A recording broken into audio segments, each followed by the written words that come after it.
예, 지금부터 종합토론을 시작하겠습니다. 저는 한국농촌경제연구원의 김병률 박사입니다.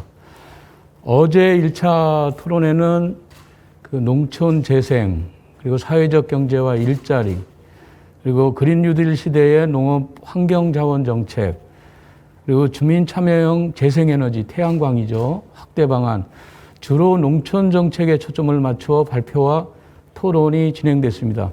아주 의미 있고 가치 있는 토론이 진행된 걸로 생각이 됩니다. 오늘은 정부에서 발표한 한국판 뉴딜 정책 중에서 큰 축입니다. 디지털 뉴딜에 대응한 스마트 농업의 과제, 그리고 포스트 코로나 시대 준비를 위한 온라인 유통 혁신과 우리 국민의 먹거리 보장 방안, 그리고 로컬 푸드 플랜 먹거리 체계 구축, 이렇게 그 심도 있는 발표를 하시고 지정 토론이 방금 끝났습니다. 이제 정책 담당자, 그리고 전문가, 소비자 대표 등 7분을 모시고 종합 토론을 시작하겠습니다. 종합 토론은 100분 정도 진행하고, 종합 토론이 끝난 후에 그 유튜브 그 채팅을 하신 게 있는데 그 부분에 대해서 답변하는 그런 시간을 좀 가져보겠습니다. 그럼 본격 토론에 앞서서 7분의 토론자를 소개하도록 하겠습니다.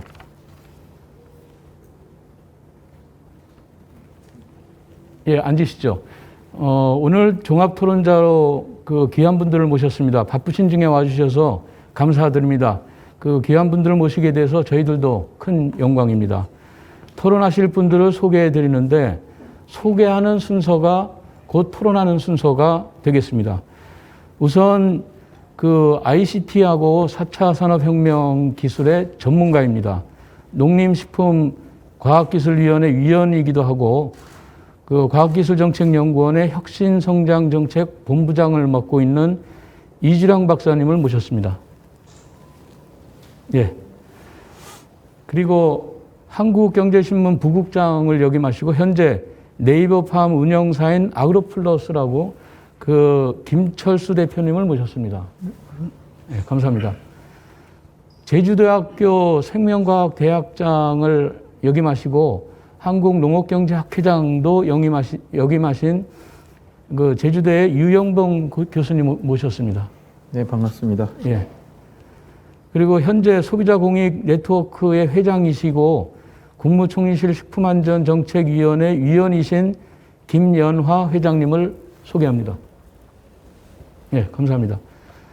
그리고 현재 한살림 이사장이시고 대통령 직속 농업농어촌특별위원회 농수산식품 분과위원장을 맡고 계신 박금순 위원장님 오셨습니다.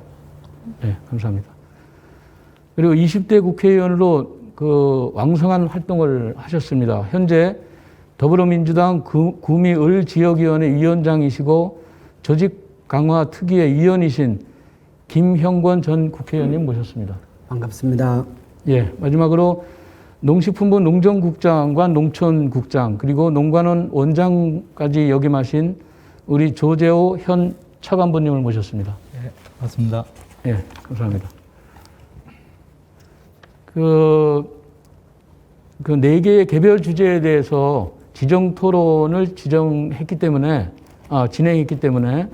오늘 종합 토론에 참여하신 토론자분들은 그 디지털 뉴딜과 관련된 스마트 농업, 그리고 포스트 코로나 시대 대응을 위한 유통, 식품, 소비, 이런 를 망라한 토론을, 그러니까 이 토론자분들은 그러니까 개별 주제뿐만 아니고 다른 주제까지도 망라해서 토론을 하실 수 있습니다. 그리고 토론자분들은 약 10분 정도씩 토론을 진행하겠습니다. 시간은 가능한 한 지켜주셨으면 좋겠습니다. 먼저 그 과학기술정책연구원의 혁신성장정책 본부장을 맡고 계신 이주량 박사님 그 토론을 해 주시겠는데요. 4차 산업혁명이나 ICT 관련돼서 토론을 진행하겠습니다. 예, 여러분 안녕하십니까? 반갑습니다. 과학기술정책연구원의 이주량입니다. 먼저 여러 가지로 어수선한 상황에서 이렇게 훌륭한 행사를 기획해 주신 그 농촌경제연구원께 깊은 감사를 드리고요. 또 좋은 발표를 듣고 많은 공부를 할 수 있었던 시간인 것 같습니다.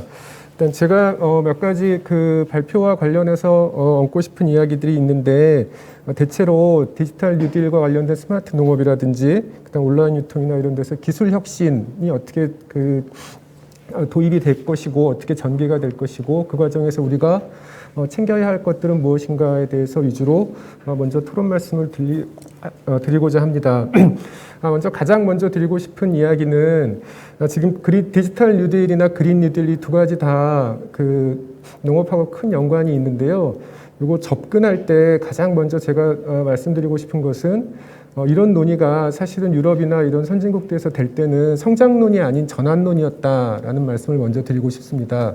그러니까 예전에 바이오 경제 때도 그랬는데 그린 뉴딜도 역시 마찬가지. 그러니까 유럽은 그린 딜이죠. 이 그린 딜이 성장을 논하기 전에 전환을 논하는 담론과 방법론이었다라는 건데, 이게 이제 한국으로 넘어오면서 바로바로 성장론으로 대치되는 그런 차이가 있다라는 겁니다. 근데 뭐 여기 계신 모든 분들 잘 아시겠지만 이 기후변화 시대에, 그리고 이제 농업농촌 공동화도 되고 있고 이상기후도 상시화되고 있고 그다음 무한시장 개방돼 있고 농촌의 고령화 지나서 공동화되고 있고, 이런 상황에서 섣부른 성장론은 오히려 농업의 혁신에 부담만 줄 뿐이고 혁신을 저해할 뿐이지 그 성장론이 워킹하기가 쉽지 않다라는 거고요. 그런 의미에서 이제 오랜 시간 농업 농촌을 발전시켰던 유럽은 그 전환이라는 충분한 시간을 가지고 거기서부터 접근을 하는데, 우리의 디지털 뉴딜과 그린 뉴딜은 성장론으로 너무 몰입되지 않았으면 좋겠다라는 것을 제일 먼저 공유하고 싶습니다. 또 그렇게 돼야만 궁극적으로 반듯한 성장, 그리고 제대로 된 성장을 할 수 있을 것이고, 그거에 관련해서 많은 전문가분들이 그 부분을 많이 좀 챙겨주셨으면 하는 바람입니다. 바이오 경제도 유럽에서 넘어오는 그 순간 성장론이 되면서 많은 부분이 흐트러졌었거든요. 그러니까 그린 뉴딜이나 디지털 뉴딜 역시 마찬가지 그랬으면 좋겠고요. 그다음 이제 스마트 농업과 관련해서 이야기를 드리고 싶은데, 전 세계 농업의 공통된 숙제는 이제는 아웃풋은 유지하거나 늘리면 돼 인풋은 줄여야 된다. 환경부화라든지 여러 가지 관련해서 인풋은 줄여야 된다는 건데, 그 방법은 결국은 이제 두 가지인 것 같습니다. 하나는 순환 체계를 확립하는 거고, 또 하나는 스마트 기술을 도입하는 거다라고 보는 건데요. 그 순환 체계라는 것은 결국 우리가 지금 시도하는 또 시작하고 있는 많은 것들, 에너지 순환이나 경축 순환, 이런 순환에 관한 이야기고, 또 하나가 스마트 기술의 도입과 관련된 것인데, 이 스마트 기술을 도입하는 과정에서 여러 가지 우려도 있고 또 문제점도 있는데, 이 부분도 우리가 좀 주의 깊게 살펴봐야 될 것 같습니다. 예를 들어서 예전하고는 이제 기술 혁신의 방식이 많이 달라지는데, 예전에 농업 기술 혁신은 그야말로 장목 중심의 접근이었다고 하면, 이제 지금부터의 농업 기술 혁신은 장목 중심이 아닌 시설과 장비, 솔루션, 데이터와 관련된 혁신이기 때문에 예전과 큰 차이가 있습니다. 그래서 어떤 차이가 있냐면, 예전에 이제 연구진행 방식이나 기술 혁신을 현장에 도입하는 방식은 대부분 선형이었거든요. 단계별 시대지형이어서 기초원천 기술을 하고 그걸 실용화 산업화해서 현장에 기술 보급하는 체계였는데, 이제부터의 기술 혁신은 그렇지 않다. 원샷형이다. 원샷형 또는 그 모든 단계가 동시에 진행되는 형태로 바뀌어가고 있다라는 거죠. 그래서 어딘가 누군가 기술을 개발해서 그거를 현장에 던지는 것이 아니라 현장의 문제로부터 출발한다는 겁니다. 그래서 현장에 어떤 문제가 있을 때 그 문제를 누가 가장 빠르고 가장 효과적인 기술로 해결할 수 있느냐에 대한 그런 새로운 리그가 시작된 것이지, 누군가 기술을 개발하고 보급하는 이런 형태는 아니다라는 거고요. 그러다 보니까 결국 두 가지가 중요해지는데, 하나는 누가 그 문제를 가장 정확하게 포착해내느냐, 그리고 가장 좋은 방법을 찾아내느냐이고요. 또 하나는 ROI입니다. 그래서 아무리 좋은 스마트 기술이 도입이 되더라도 그 기술을 현장에 갈 수 있는 ROI가 성립되지 않는다면 사실은 그 기술은 크게 의미가 없는 것들이거든요. 근데 우리의 스마트 기술 개발 방식은 그쪽으로 너무 몰입돼 가고 있다는 거죠. 그래서 그 부분에 대해서는 큰 전환이 필요하고요. 또 이제 그렇다 보니까 또 예전하고는 다른 게 뭐냐면, 예전에는 필요했던 기술의 대부분이 농업계 내부에 있었습니다. 그러니까 장목 위주 R&D를 하기 때문에 농업계에서 트레이닝 받은 인력이 그 기술을 가지고 있었는데, 시설 장비 위주의 R&D가 되면 그렇지 않다는 거죠. 필요한 기술은 농업계 내부에 얼마든지 있는 거고요. 그거를 어떻게 그 농업계 내부로 잘 가지고 들어오느냐, 전달해서 갖고 들어오느냐, 이 숙제가 바뀌어버린 겁니다. 그렇다 보면 혁신 인력 마찬가지도 옛날에는 농업계에서 그 혁신 인력이 있었다고 하지만 이제는 더 이상 농업계 내부의 혁신 인력 갖고는 우리가 원하는 스마트 농업, 데이터 농업을 할 수 없다. 농업 외부의 전문가를 유인해가지고 농업계에 가장 효율적으로 포탈하는 착근시키는 게 필요한 거고요. 그러다 보니까 기술을 개발한다기보다는 기술을 통합하고 아웃소싱하는 게 이제 기술력이 되는 거죠. 그러다 보면 이제 그 여러 가지 것들이 게임이 바뀌는데요. 지금까지는 농업 R&D가 공공기관이나 공공연구자 또는 대학 교수님들 위주로 전행이 되었지만 이제 그분들은 대부분의 그 R&D 소스가 공공재원에 펀딩을 했던 그 정책 자금 갖고 움직였던 그룹이라고 하면 이제의 혁신 인력들은 투자 시장 자금 가지고 움직이는 인력들이 훨씬 더 빠르게 진행되고 있다라는 겁니다. 실제적으로 우리가 지금 많이 보고 지금 각광받고 있는 농업 벤처들은 정책 자금 시장에서 움직이는 사람들이 아니고 투자 시장에서부터 바로바로 움직였던 사람들이고 그 부분 사람들의 문제는 농업 농촌에 해결할 수 있는 문제가 무엇인지를 기존 사람들보다 빠르게 정의 내리고 그거에 대해서 빠르게 기술을 탑재하고 필요한 자금은 투자 시장을 통해서 조달한다는 이전하고는 전혀 다른 패러다임의 게임을 하고 있다라는 겁니다. 근데 스마트 농업 관점에서 보면 사실은 그쪽이 위인할 확률과 가능성이 훨씬 높다라고 이렇게 저는 예측을 하고 있습니다. 그래서 이제 농업계가 이 기술 혁신을 하는 방법도 이전하고는 완전히 바뀌어야 되는데 실제로 이제 정책 자금 시장에 의존했던 것들이 투자 자금 시장으로 움직여야 되고요. 그리고 그 과정에서 사실상 많은 경우 많은 경우 기존에 하던 방식은 지금 이제 전혀 워킹하지 못하다 이제 이런 말씀을 드리고 싶습니다. 그리고 마지막 관련해서 이제 세 번째 이야기인데요. 제가 아까 농업과 관련된 혁신은 성장론이 아니라 전환론이라는 건데 이 전환론이라는 것을 탑재하는 순간 공공 R&D나 공공 기술 혁신을 하던 사람들은 해야 할 일이 완전하게 다시 생깁니다. 실제적으로 그 부분을 챙겨줘야 되는 것이 이제 공공 부분의 역할이고 업의 성장을 견인하는 것은 그 민간이나 투자 시장의 상당 부분을 넘겨줘도 되는 상황이다. 근데 농업의 전환이나 이런 돈이 안 되는 영역, 그리고 오랜 시간이 걸리는 영역, 공공성이 높은 영역, 지속 가능성이 높은 영역은 여전히 민간 시장이 챙기지 못할 거기 때문에 그런 부분이 공공이 할 수 있게 이동시켜주는 것, 그런 거버넌스 조정도 지금 시대의 큰 숙제라고 판단이 됩니다. 그거를 해놓지 않으면 사실은 공공 부분도 시장성이나 성장을 위해서 레이스를 하고 민간 부분도 시장과 성장이라는 레이스를 하는 이 충돌이 생기기 때문에 국가적으로 전체적인 자원을 잘 쓰지 못한다라는 겁니다. 그리고 한 가지 더 남았는데요. 자, 그럼 농업에서의 성장은 어떻게 접근할 것이냐라는 건데 농업이 예전에는 원물과 전방산업, 결국 이제 먹거리인 거죠. 원물과 전방산업이 그나마도 이제 그 자체적으로 수익 산업이 될 수 있었던 그런 부분이다라고 보면 이제 경제가 성장하고 3만 불, 4만 불, 5만 불로 갈수록 원물은 그 자체로도 존재하는 것도 버겁다라는 거고요. 그 자체로도 존재하는 것도 버겁기 때문에 거기서 어떤 경제적 성취를 요구한다기보다는 그 지속 가능성이나 다원성 그 자체로 충분히 인정해 줄 수 있는 거고요. 성장의 모멘텀은 후방 산업에서 많이 찾아야 될 거다라는 겁니다. 이때 후방 산업이라는 것은 결국은 그 미래 식품이라든지 아니면 농기계, 농자재, 스마트 장비, 솔루션 이런 부분이거든요. 사실 이런 부분들은 그 자체로 독립된 산업군이 될 수도 있으면서 우리 농업을 우회 지원할 수 있고 또 수출 산업화할 수도 있고 그런 여러 가지 긍정 요인이 있기 때문에 그런 부분을 조금 분리해서 접근했으면 좋겠다라는 거고요. 실제로 이런 움직임들이 우리가 포착하는 것보다 훨씬 빠른 속도로 진행되고 있고 플레이어들도 많이 나타나고 있고 라는 것이 저의 관찰입니다. 사실상 그래서 그런 부분들이 돈이 된다는 것이 확인이 되는 순간 또 경쟁도 일어날 것이고요. 그래서 그렇기 때문에 그런 그 혁신의 요인을 농업 부분이 잘 품되 농업의 철학이나 그다음에 농업 본연의 임무 이런 것들을 혼동되지 않게 농업 내에 자연스럽게 스며들 수 있고 또 그것들과 동반 성장할 수 있고 협력 성장할 수 있는 이런 것들을 찾아 나가는 것이 우리나라 농업 농촌의 혁신과 미래에 있어서 아주 중요한 숙제가 된다고 생각합니다. 저는 여기서 마치겠습니다. 이지랑 박사님 감사합니다. 전문적인 식견을 말씀해 주셨습니다. 두 번째 토론입니다. 아그로플러스의 김철수 대표님. 그 온라인 유통에 아주 전문 식견을 가지고 계신데 온라인 유통을 포함해서 유통에 대한 전망 그리고 혁신하기 위해서는 어떻게 해야 되는가 이런 말씀을 좀 부탁드리겠습니다. 예, 김철수입니다.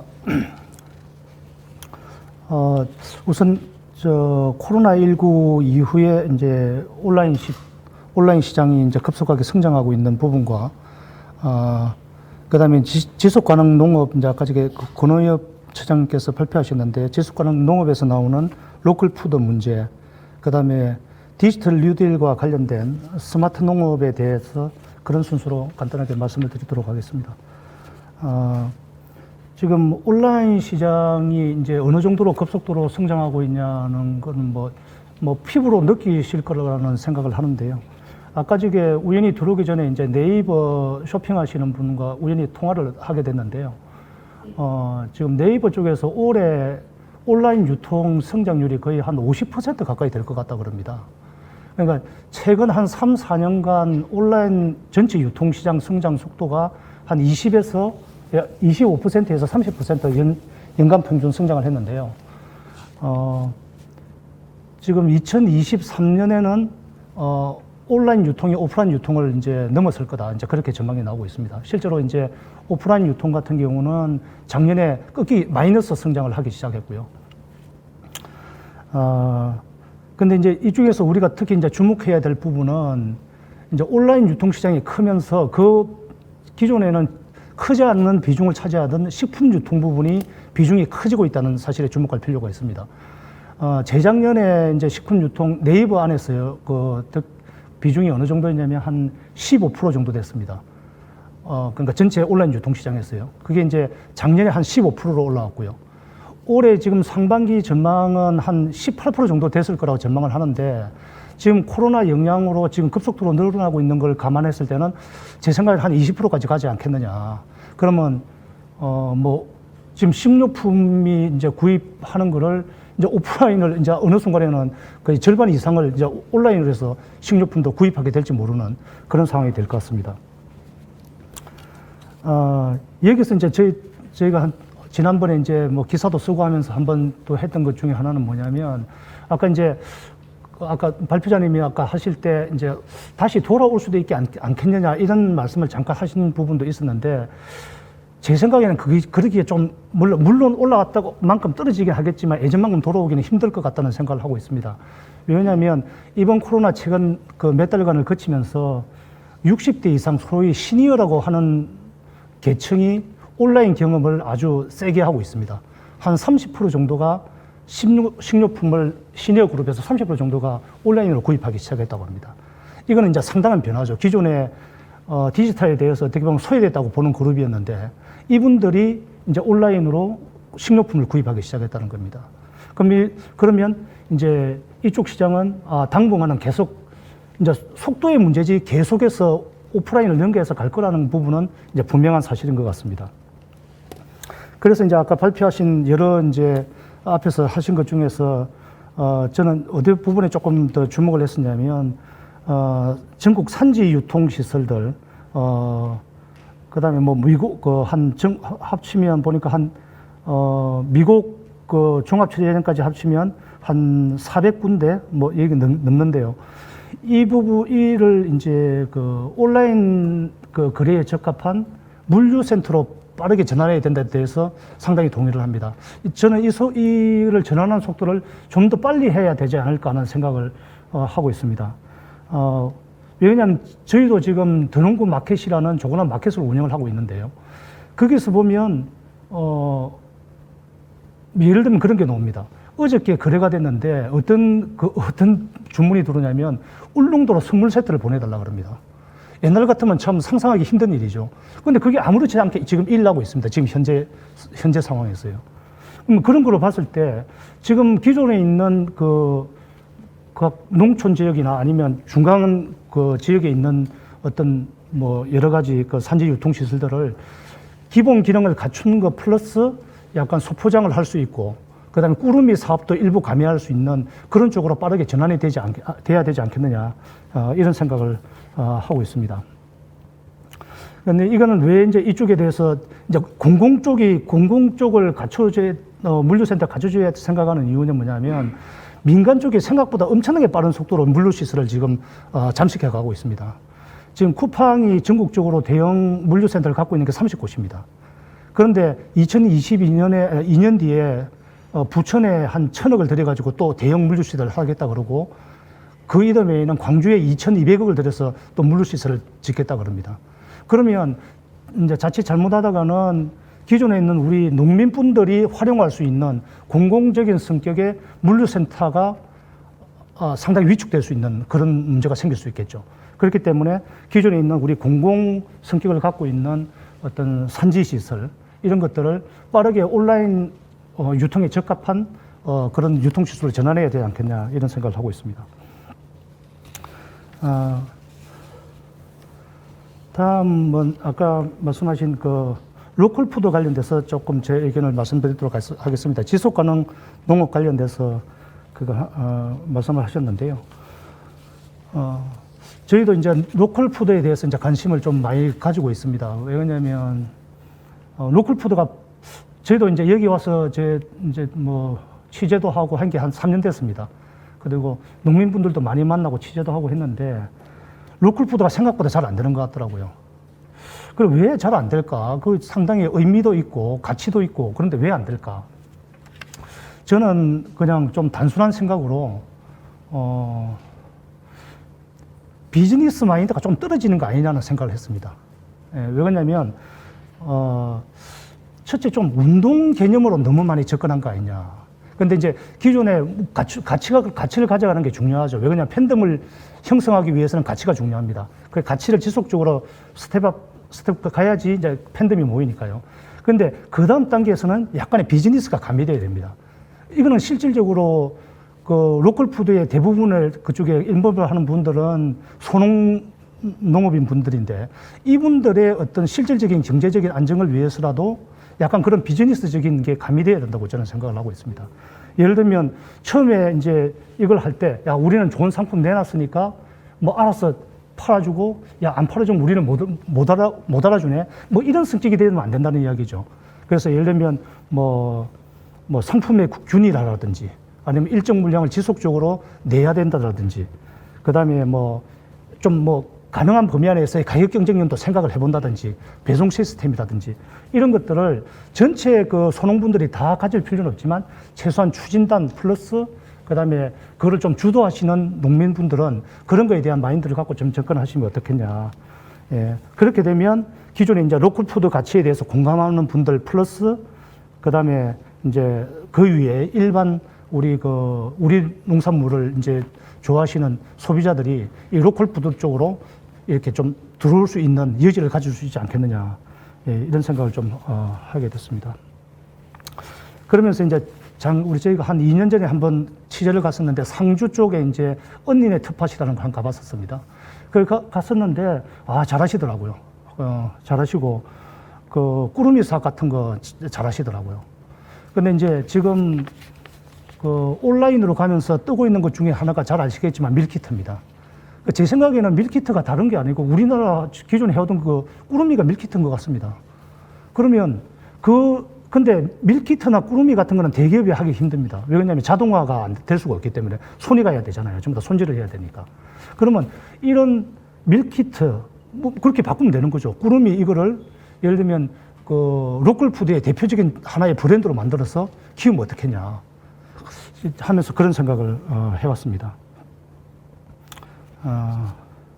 근데 이제 여기서 아까 그 토론에 이제 채팅창에 주신 시청자 의견 중에 그런 말씀이 있었습니다. 제일 마지막에 로컬푸드 매장에 자주 가지 않는 이유는 상품 구성이 다양하지 못해서 인 것 같은데 동네 슈퍼 등과 효과적으로 연결하면 어떻겠냐, 윈윈을 할 수 있지 않겠냐.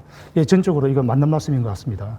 왜냐하면 상품 다양화는 상당히 중요합니다. 예를 들면 지금 농협에서 운영하는 그 대형마트인 하나로마트가 생각보다 잘 안 됩니다. 그분들도 토론을 하고 있습니다. 근데 그분들이 가장 큰 약점은 뭐냐면 상품이 다양하지 않은 부분입니다. 예를 들면 일반 소비자가 가가지고 좋은 물건 그쪽에 저도 하나로마트 많이 다니지만 로컬푸드 삽니다. 가서. 그런데 가서 거기서 한 군데서 모든 걸 원스톱으로 뭐를 해결하고 싶어 하지 여기 갔다가 좋아 이거 사고 다음에 이마트 가서 공산품 사고 이러지 않습니다.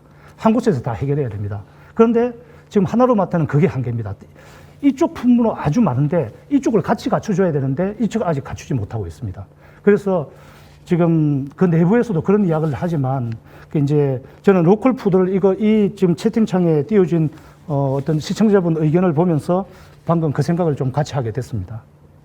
그래서 로컬 푸드도 상품 다양화를 어떻게 할 것이냐에 대한 좀 고민을 좀 해주셔야 되겠다 이런 생각을 좀 했습니다.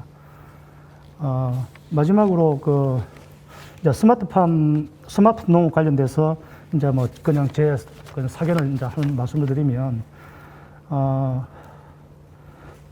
지금 스마트 뉴딜레가 이번에 이제 자금이 엄청나게 많이 이제 투입이 되고 하는데요.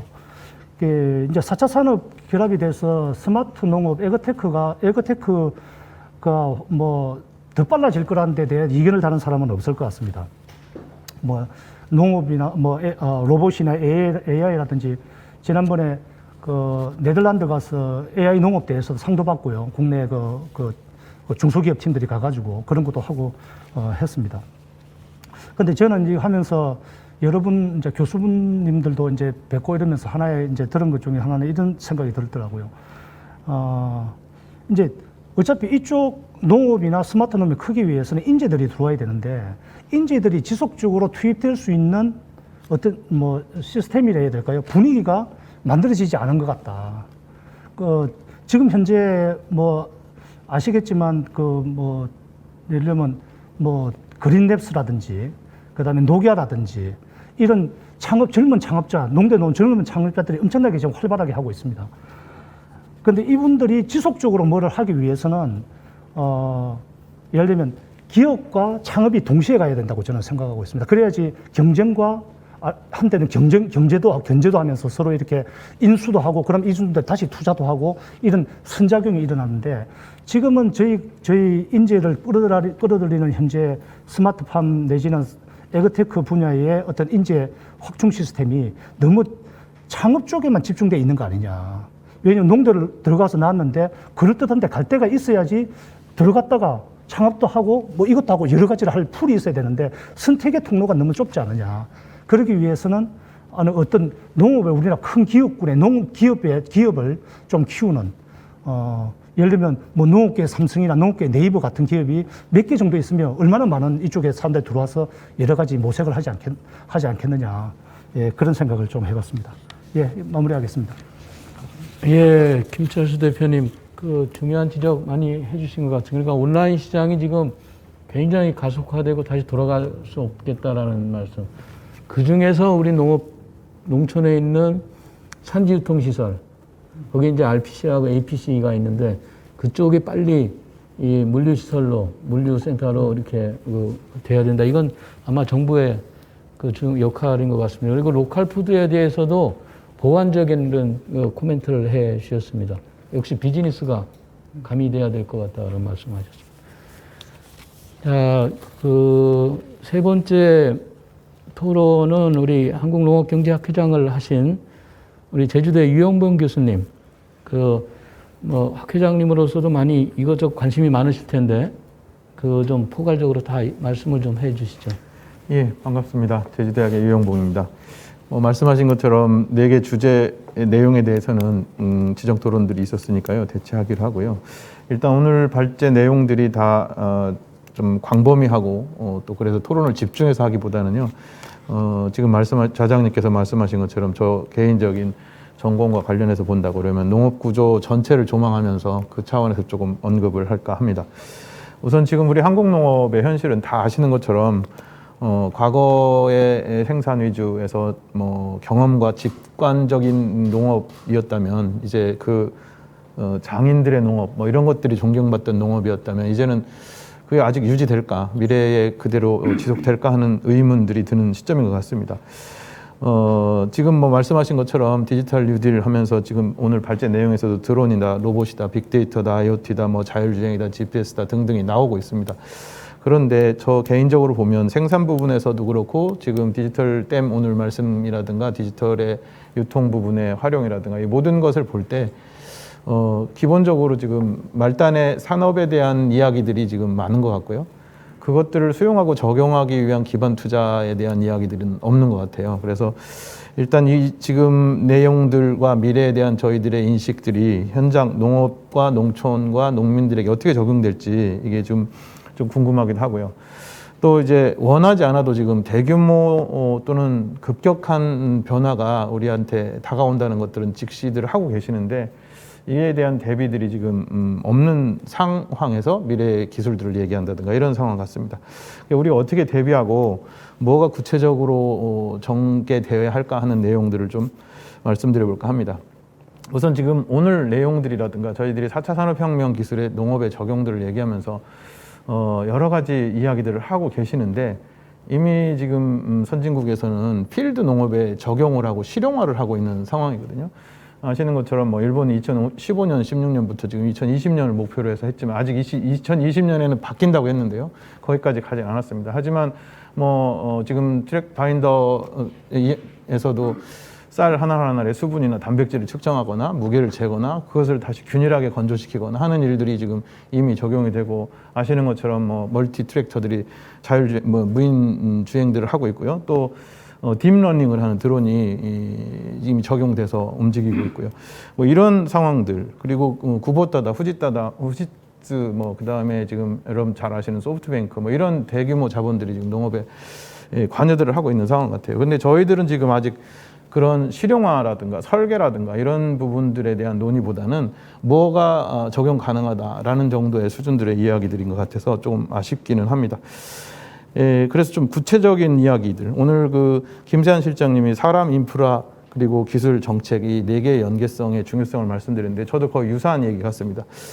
구체성의 결여를 좀 어떻게 해소할까라는 것들을 생각해 보면요. 첫 번째로 어디서 할까? 우리들의 이야기 농지 기반인데요. 그 농지 기반에 대해서 지금 이 상태에서 드론을 띄우고 센싱을 하고 할 수 있겠는가? 자율주행을 하고 할 수 있겠는가라는 거죠.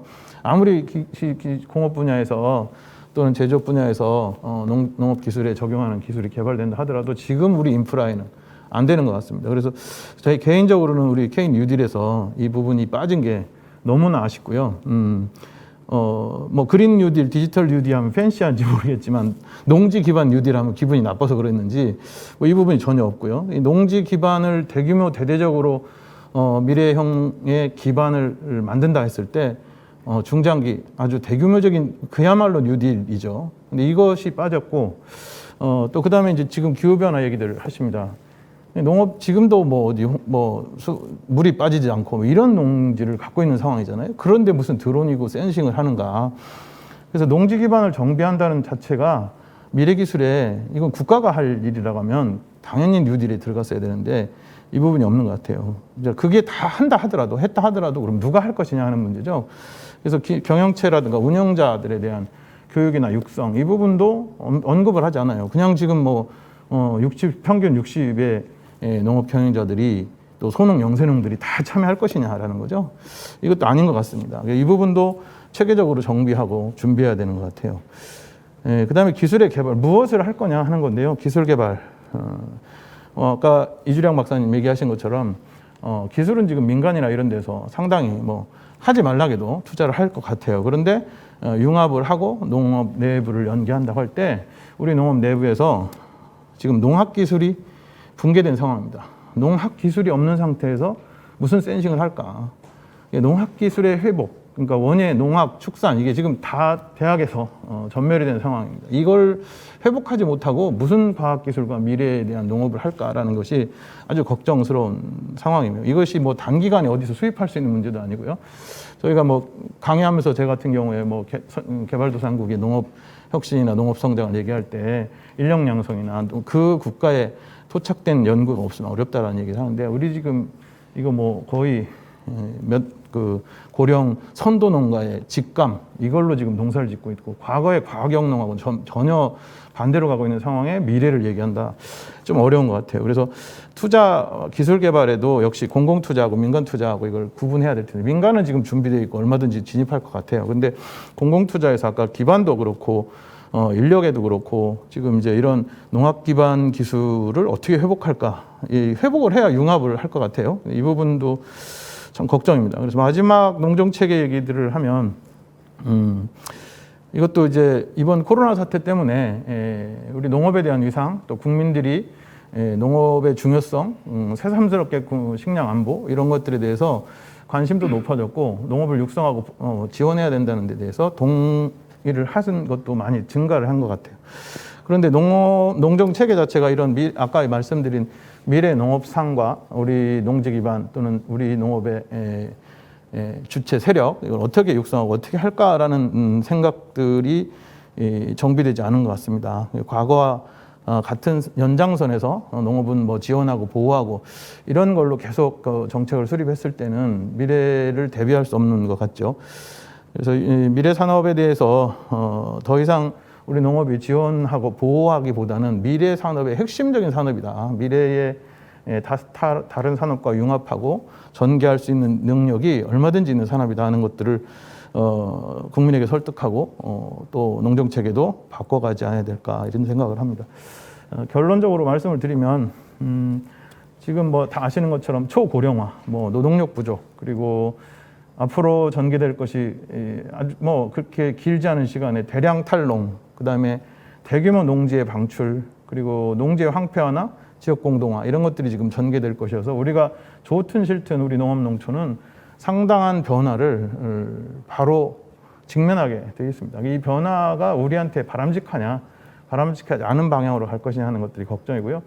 오늘 이야기한 것들로 새로운 기술, 뭐 새로운 생산체계 여러 가지들 말씀들이 전개되었는데 명확한 것은 영세 소농들이 축소하고 전업농들이 규모화할 것이다. 또 그리고 뭐 극단적으로 메가팜들이 나타날 것이다. 이분들과 농업 외부 자본들을 어떻게 경합할 것이냐. 아까 B2B, B2C 얘기를 했는데 그 B가 출발점인지 팜 B2C냐, FB2C, FB2C, 뭐 B2B 이렇게 될 것이냐.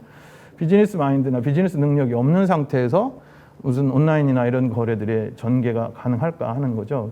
대규모 기업 자본도 들어올 것 같죠. 그래서 이런 속에서 우리 국민의 먹거리 안정 어떻게 확보할 것인가 하는 것들은 중요한 것 같아요. 그래서 우리 조직 내부, 농업 내부의 연대가 과거에 힘을 키우고 세력화했다면 이제는 외부와의 융합, 오픈 이노베이션 얘기들을 합니다만 이것들이 전개되지 않으면 우리 미래에 어려움이 우리가 원치 않는 변화를 하지 않을까 이런 생각이 듭니다.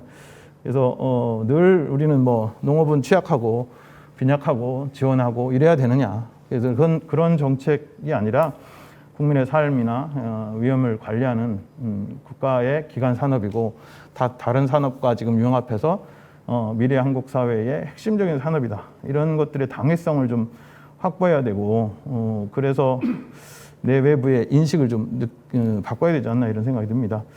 그래서 지금 우리 농업에 대해서 당당하게 핵심 산업이고 이것을 지금 육성하지 않으면 원치 않는 방향으로 가서 국가나 국민의 미래에 아주 부정적인 결과를 초래할 것이다. 그리고 그때는 지금 투자할 만큼의 예산이나 인력 갖고 만회하기 어렵다. 이런 생각으로 미래를 좀 준비하는 것이 어떨까 하는 생각이 듭니다.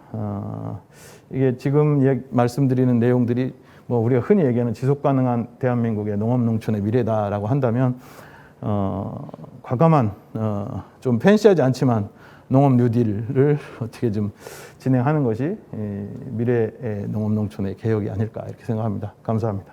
네, 감사합니다.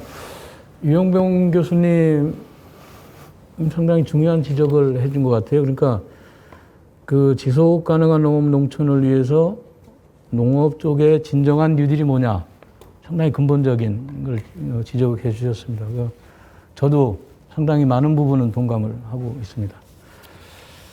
예, 다음 네 번째 그 토론자는 우리 소비자 대표십니다. 많은 그동안 상당히 오랫동안 소비자 대표 역할을 하셨는데 그 소비자 공익 네트워크의 김연화 회장님, 예, 그러니까 농식품의 소비 문제, 유통 문제 아마 다 많이 토론해 주실 걸로 생각합니다. 부탁합니다. 네, 오늘 아마 그 주제가 이러한 그 디지털 뉴딜 대응에 대한 앞으로의 스마트 농업이 어떻게 변화가 돼야 될 것이며 또 이런 온라인 유통 혁신 방안에 대한 것과 더불어서 국민의 안전한 먹거리 보장을 위해서 또 먹거리 체계는 어떻게 구축해야 될 것인지 중요한 과제를 발표하셨습니다. 저는 이제 최근에 와서 이상 기후로 인해 갖고 소비자들이 상당히 그 소비 트렌드라든가 또 소비 패러다임이 아주 급변하게 변하고 있습니다. 그 결국은 뭐냐면은 이 농업이라는 것은 그 생명 산업으로서 절실하다는 것을 소비자도 느끼고 있다는 거죠. 근데 이제 최근에 와서 이런 이상 기후로 인한 여러 가지 변화를 보면서 과연 우리나라 농업에 있어서의 이런 식량 안보적인 측면이 어떻게 될 것인가 하는 국민의 불안감도 있습니다. 그래서 이런 것에 대해서 같이 국민들하고 공유할 수 있는 이런 체계도 좀 필요하지 않은가. 그래서 이런 것 등이 앞으로 어떠한 로드맵을 갖고 정부가 지켜나갈 것이고 또 국민들은 어떻게 따라줘야 될 것인지 이런 거에 대해서 같이 공유할 수 있는 체계도 필요하고 그런 프로그램도 좀 다양화시켜서 국민이 지켜야 할 것도 함께 갈 수 있도록 하는 체계도 필요하다는 걸 느꼈습니다. 이제 최근에 와서 뭐 이제 우리나라도 식품 표시제에서 유통기한을 한 35년씩 지키다가 이제 그 소비기한제로 바꾼다는 것도 일종의 뭐냐면은 그 한 부분이 이런 식량 안보적인 측면도 있습니다. 멀쩡하게 먹을 수 있는 것을 이 유통기한 표시제 때문에 소비자들이 두려움으로 인해서 폐기물로 가는 경우가 너무 많고 해서 이런 것 등도 한번 시정해 보자는 의도에서 이 소비기한 표시제에 대해서도 얘기가 나오고 있습니다. 우리는 이런 모든 측면에서 봤을 때 이런 식량 안보를 대응을 하기 위한 영양 공급이라든가 식품의 안전관리 또 식품에 있어서의 어떻게 소비자들이 공급을 받아야 될 것인지 이에 대한 대안들이 상당히 지금 현재는 좀 부족하지 않나 생각을 하고 있습니다. 그래서 이 변화를 선도하기 위해서는 가장 중요한 것이 이런 선견이 필요한 것이고 또 선제를 해야 될 것이고 또 선점을 해야 된다고 생각하고 있습니다. 그래서 이 농업에 있어서도 우리 국민들이 느끼는 그러한 불안감에서부터 해소될 수 있도록 하기 위해서는 그 정보 공유가 함께 이루어질 수 있도록 하는 것이 필요하다고 생각하고요. 그 다음에 이제 두 번째는 제가 말씀드릴 수 있는 거는 최근에 와서 완전히 그 언택트 시대가 되다 보니까 갑자기 이런 그 식품 구입 유형이 달라지고 있습니다. 그래서 온라인 시스템으로 되고 이전까지만 하더라도 코로나 이전까지만 하더라도 소비자들이 뭐 수입품이든 그 다음에 또 국내 상품이든 싸고 질이 좋으면은 선택을 한다는 이런 가성비 쪽으로만 많이 생각했다면은 이제는 가심비 쪽으로 믿을 수 있는 것이냐 하는 쪽에 굉장히 초점을 많이 두고 있다는 거죠. 그래서 이 언택트 시대에 가장 중요한 것이 바로 가장 안전하고 신뢰할 수 있느냐, 믿을 수 있느냐가 중요한 것입니다. 그래서 이런 신뢰할 수 있는 우리 농산물을 구축을 하기 위해서는 이제 그동안에 농림축산식품부에서도 19년도부터 시작해서 PLS 제도라든가 GAP 제도라든가 여러 가지 인증 제도를 만들어냈습니다. 이런 것 등이 현실적으로 소비자들에 있어서의 그런 소비자 선택의 정보 제공으로서 정확하게 인지가 될 수 있도록 하는 이러한 스마트한 소비자를 육성하는 데 대해서도 정부가 좀 적극적으로 나서야 되겠고요. 또 아울러서 이런 농산물에 대해서 좀 체계적으로 생산에서부터 그 다음에 유통, 그 다음 가공, 유통, 소비자까지 올 때까지의 모든 시스템이 원스톱으로 좀 이루어질 수 있는 체계가 돼야 되지 않겠느냐. 그래서 최종적으로 생산을 잘하고 가공까지는 잘 됐지만은 유통 최종 소비 단계에 왔을 때 온도 관리라든가 그 다음에 포장이 허술화되든가 위생적이지 못했을 때 소비자의 안전을 또 위협할 수도 있기 때문에 그러한 것까지도 제대로 갖춰줄 수 있도록 하는 것이 상당히 중요하다고 생각하고 있습니다. 심지어는 요즘에 배달원이 이 배달을 하는데도 이 코로나 이후에 있어서는 접근을 못하게 하고 있습니다. 과연 이런 배달을 해주는 사람도 위생에 대한 안전교육을 받았는지, 그 다음에 그런 교육 프로그램에 이수가 있었는지, 이런 것까지도 소비자들이 요구를 하고 있기 때문에 그런 것까지도 체계적으로 갈 수 있는 이런 체제가 좀 필요하지 않겠나 생각을 합니다. 그래서 이제 저는 그와 관련해서 로컬 푸드를 저도 관심이 있어서 많이 다닙니다. 그래서 저는 늘 로컬 푸드의 개념을 우리나라에서는 어떻게 볼 것이냐. 그래서 뭐 심지어는 로컬 푸드점이라고 해서 갔는데 때로는 뭐 제주도 거도 올라와 있고, 그 다음에 또 뭐 전혀 다른 지역에서 이제 상품이 고루 갖춰지 있지 않다 보니까 여러 지역에서 올라온 것이 있는 경우가 많이 있습니다. 그러면은 소비자들에게 있어서 이런 것도 어떻게 설명을 해야 될 것인지, 그래서 가장 중요한 거는 소비자들이 그 로컬 푸드에 가서 내가 식품을 구입을 하고자 하는 진정한 뜻은 결국은 신뢰성입니다. 내가 가장 안전하고 신선하고 품질이 좋은 것을 먹고 싶어 한다는 거죠. 그러면은 지금 우리나라 인증제로서 이러한 그 친환경 농산물이라든가 GAP 제도가 있으면은 결국은 이런 인증 제도가 과연 로컬 푸드에서 어떻게 적용을 하고 있는지, 어느 지역에는 보면은 로컬 푸드를 우리는 GAP 제로 합니다라는 것도 아주 강하게 하는 데도 있더라고요. 그렇게 좀 뭔가 특이한 점이 있어야 되는데 일반적으로 하는 이런 매장에 있어서나 차별화가 없기 때문에 이 소비자로 봤을 때는 그렇게 큰 메리트를 가질 수 없는 그런 요인이 좀 있어서 매장 수를 많이 늘리는 것보다는 정말 소비자의 신뢰를 받아서 로컬 푸드가 각 지역에서 소비자들이 최대한 활용할 수 있는 방법을 선구적으로 좀 선도해야 되지 않나 이렇게 생각하고 있습니다. 그래서 이제 특히 이제 지방의 몇 곳에는 잘 되지만은 특히 대도시 주변에 있어서는 상당히 좀 어려운 문제가 있습니다. 왜냐하면은 생산지가 멀고 또 로컬 푸드에 이 납품을 해주는 일반 농민들이 예를 들어서 고령 노인이거나 아니면 여성 혼자 농사를 짓거나 또 아울러서 다문화 가정이거나 이런 경우가 많은데, 이런 분들이 과연 이런 인증제에 대해서 의식을 갖고 있는지, 아니면은 아까 지표를 보니까 농사를 짓고 있는 사람들의 안정적인 가점 기준이 이 안전 기준을 받은 게 1점입니다. 그 1점으로서는 도저히 부족하다는 거죠. 그래도 소비자들이 로컬 푸드가 신선하지만은 정말 안전하다는 것을 보여주기 위해서는 이런 인증에 대한 기준을 가점 제도를 좀 높이 해서 소비자들이 쉽게 와서 여기는 정말 믿을 수 있는 데고 여기를 활용을 많이 해야 되겠구나 하는 것을 느낄 수 있도록 하는 이러한 그 소비자 체감형 이 로컬 푸드가 될 수 있도록 해주는 것이 우선적이라고 생각하고 있습니다. 아울러서 이런 로컬 푸드 같은 것도 이제 실제적으로 소비자들이 언택트 시대가 되다 보니까 내가 직접 구매하러 다니기에는 상당히 어려운 시점이라서 바로 배달 시스템으로 만들어 주려면은 아까 얘기했듯이 이런 유통 체제가 좀 제대로 원스톱으로 이루어질 수 있도록 하는 것도 아마 정부에서나 혹은 지자체 또 아울러서 이런 농협이라든가 이런 데서 적극적으로 이게 협조해줘서 이런 열악한 농민들이 최대한으로 최고의 농산물을 만들 수 있도록 또 자부심을 가질 수 있도록 하는 이 체계로 구축할 필요가 있다는 것을 또 말씀을 드리고 싶습니다. 그리고 지금 현재는 그 소비자들이 이런 지역 농산물의 관심도도 굉장히 높아졌기 때문에 기존에 보다는 한 50% 이상을 차지하고 있습니다. 그 정도로서 상당히 접근성을 많이 갖고 있어서 이런 소비자들을 최대한으로서 우리 농산물에 대한 생명산업으로 지속가능한 농업으로 만들어주기 위해서는 농업이 좀 더 활발한 소비자에게 가까이 갈 수 있는 이런 시스템으로 전환할 수 있도록 하는 것이 가장 중요하다 생각하고 있습니다.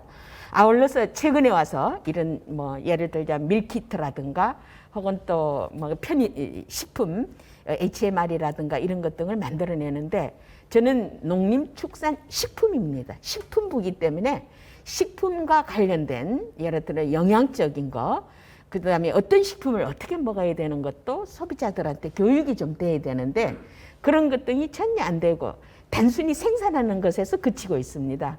그래서 이런 것도 소비자의 체계에서 어떻게 영양이 흡수를 잘 시킬 수 있는 건에 대해서도 좀 교육이 될 수 있는 프로그램도 푸드 플랜에서 좀 다양하게 다뤄서 요즘에 보면은 너무 지나치게 자극적이고 안전하지 못하고 또 너무 젊은 층에 있어서는 식습관이 상당히 좀 왜곡되는 현상이 많이 있습니다. 이런 것을 바르게 잡아줄 수 있도록 하는 것도 바로 이러한 농업에 있어서의 기본적인 철학으로서 자리 잡고 있기 때문에 그런 것도 선도적으로 좀 함께 갈 수 있도록 하는 체계가 필요하다고 합니다. 이상입니다.